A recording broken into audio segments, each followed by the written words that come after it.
Kumpara sa nakalipas na taon, mabilis at maayos na nagsimula ang traslasyon ng poong Jesus Nazareno. Kagabi pa lang, libo-libong deboto na nag-abang sa Quirino Grandstand at lumahok sa misa bago ang pista. Nakatutok si Ian Cruz.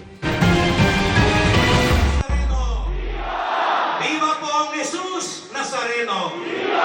Palakpakan natin ang mahal na Senyor. Pagpupugay at taimtim na pananampalataya sa poong Jesus Nazareno ang namayani sa Misa Mayor sa Quirino Grandstand hating gabi ng Huwebes. May ibang naluha sa pagdarasal. Kuminang naman ang Quirino Grandstand nang buksan ng mga deboto ang ilaw ng kanilang cellphone sa gitna ng panalangin sa mukhang liwayway. Matapos nito, sinimula na ang traslasyon. Ganito po yung simula ng traslasyon. Talagang marami sa mga deboto ang nagpupumilit ngayon na dumikit patungo doon sa andas. At nakikita natin sa ngayon ay maayos pa naman na sumusunod yung karamihan sa mga deboto. Nakataas lamang yung kanilang kamay kaya mabilis na nakakaandar yung andas. Kumpara sa nagdaang taon, matuli ng andar ng andas sa simula ng traslasyon. Kapansin-pansin na walang humarang dito na deboto. Sunod sa agos lamang kasi ang mga deboto. Marami rin ang nag-abang lang sa gilid ng kalsada o di kaya'y sumabit sa mga pader.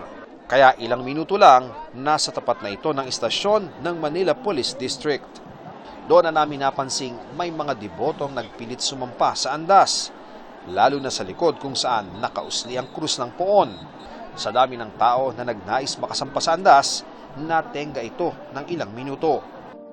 Nasa prosesyon pero labis ang saya ng maraming deboto. Viva! Viva! Viva! Sa gitna ng prosesyon namin nakilala ang debotong 73 years old na senior citizen mula Bulacan. Mabuhay kami mahabang panahon. Ang debotong ang hiling para sa pamilya. Dahil sa kanya, gumaling na ako. Wala na yung sakit ko, pati pamilya ko at mga kaibigan. Sana gumaling sila.